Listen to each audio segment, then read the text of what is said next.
Bonjour à toutes et à tous. Aujourd'hui, sur la chaîne Cogito Ergo Sum, nous allons évoquer le cas très singulier d'un homme pétri de contradictions et de paradoxes.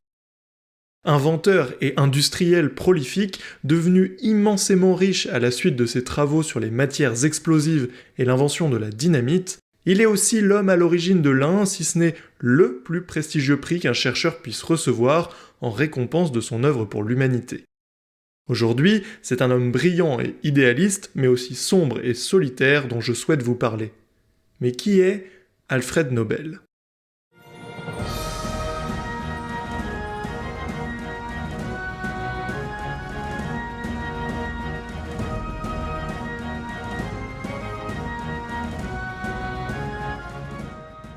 Pour comprendre pleinement le personnage d'Alfred Nobel, il est nécessaire de connaître son parcours de jeunesse.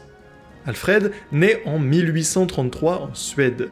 De ses 8 frères et sœurs, seuls lui et 3 de ses frères parviennent à atteindre l'âge adulte. La vie est rude pour la famille Nobel. Le père, Immanuel Nobel, est un industriel touche-à-tout mais qui en ces années 1830 enchaîne les faillites en Suède, ce qui le pousse finalement à créer une manufacture de mines explosives et d'outils en tout genre après s'être expatrié dans la ville russe de Saint-Pétersbourg en 1837. Il est très productif. Il travaille entre autres sur les premières torpilles, des mines aquatiques, et est même à l'origine de belles avancées concernant les contreplaqués. Finalement, la fortune sourit à la famille Nobel, et le jeune Alfred est rapidement confié à de nombreux tuteurs afin de parfaire son éducation. Il développe très tôt son goût prononcé pour la chimie des explosifs, il en apprend d'ailleurs les bases sur le terrain, en compagnie de son père. À 16 ans, il parle déjà 5 langues, le suédois bien entendu, mais aussi l'anglais, l'allemand, le russe et le français. Et justement, c'est à Paris qu'il se perfectionnera en chimie pendant 1 an avant de traverser l'Atlantique et de terminer son apprentissage aux États-Unis. À son retour à Saint-Pétersbourg en 1852, il participe à l'effort de guerre en compagnie de son père en produisant des explosifs que les Nobel fournissent à l'État russe, alors engagé dans la guerre de Crimée. C'est à la suite de ce baptême du feu, ou plutôt de la poudre, qu'Alfred Nobel va laisser libre cours à son inventivité et va enchaîner les succès en matière de chimie des matières explosives. À l'époque où il débute ses expérimentations, nous sommes encore au balbutiement de cette science. La matière la plus utilisée alors pour tout faire péter est la poudre noire, un dérivé de la poudre à canon qui a laissé sa marque sur le 19e siècle, mais dont les propriétés destructrices sont encore modérées. Mais la donne va changer brusquement lorsqu'en 1847, le chimiste italien Ascanio Sobrero découvre la nitroglycérine. Une matière liquide, dense, incolore, huileuse, hautement toxique, mais surtout extrêmement réactive et explosive. Malgré tous ses charmes, elle possède un léger inconvénient. Elle est particulièrement instable, au moindre choc, c'est l'explosion.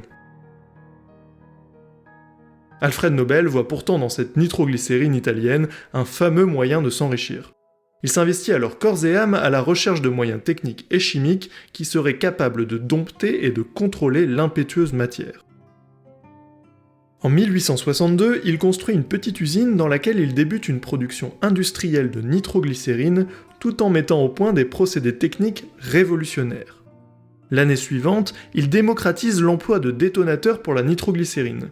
Détonateurs qui permettent de déclencher les charges explosives à distance grâce à l'emploi de petites quantités de poudre noire ou de composés à base de mercure pour initier l'explosion principale.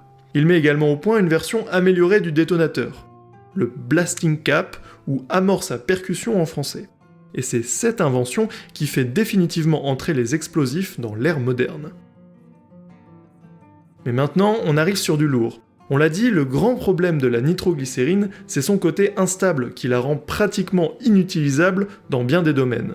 Eh bien, en 1867, c'est une petite révolution, Alfred Nobel parvient à contourner ce problème d'une manière tout à fait brillante. L'idée, c'est d'empêcher les mouvements liquides de la nitroglycérine en l'emprisonnant dans une matière particulièrement poreuse, la sélite. Cette sélite, c'est une roche sédimentaire que l'on trouve assez abondamment et qui s'est formée à partir de restes organiques fossilisés.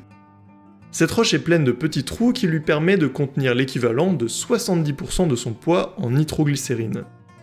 Finalement, ce procédé fonctionne de la même manière qu'une éponge qui absorberait de l'eau. Et miracle, la nitroglycérine emprisonnée dans la sellite devient temporairement stable, transportable et manipulable sans pour autant que l'énergie libérée par la déflagration soit diminuée par la sellite. Et boum, voilà de la dynamite. Rapidement, le succès commercial est au rendez-vous. Le nouveau produit qui sort des manufactures d'Alfred Nobel fait un tabac dans un monde qui court vers l'industrialisation générale. Les propriétaires miniers, les bâtisseurs en tout genre, les entrepreneurs de chemin de fer se l'arrachent. La dynamite sert au perçage des tunnels et des canaux. Elle fait la renommée immédiate de l'inventeur Nobel. Mais Alfred ne s'est bien sûr pas arrêté en si bon chemin. Il invente de nombreuses autres joyeusetés toutes plus puissantes les unes que les autres. Elles porteront les noms très évocateurs de gélinite ou encore ballistite. Tout au long de sa carrière d'inventeur prolifique, il dépose un peu plus de 350 brevets et fonde au moins 90 fabriques d'armements et de munitions de par le monde.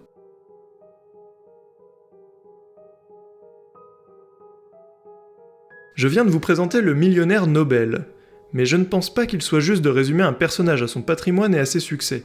J'aimerais donc vous montrer l'homme. Alfred Nobel est un personnage singulier. Il a gardé ses habitudes de jeunesse et vit très modestement. Il est constamment en déplacement d'un pays à l'autre pour gérer ses affaires, et pourtant on le dit très solitaire, occupé et dépressif. Il n'a pas eu d'enfant et ne s'est jamais marié. Il n'aura que quelques aventures amoureuses difficiles. Mais ce qui m'a le plus marqué personnellement en découvrant le personnage, c'est son étonnante philanthropie. Alfred Nobel, l'inventeur de la dynamite, le vendeur d'explosifs constamment à la recherche de matières plus réactives les unes que les autres, était un grand pacifiste. En inventant tous ces explosifs, il espérait en fait mettre fin aux guerres. La dynamite devait dissuader les pays en conflit d'en venir à l'usage d'armes, puisqu'il deviendrait de plus en plus évident que les dégâts causés par des explosifs si puissants devaient générer plus de dommages que de gains pour tous les belligérants. Le plus triste avec cette prévision est qu'elle s'est avérée à la fois fausse, les guerres ont bel et bien continué, et à la fois vraie, car ces guerres sont devenues, au XXe siècle, de véritables boucheries à cause, en partie, des inventions d'un homme qui voulait les contraindre à s'arrêter.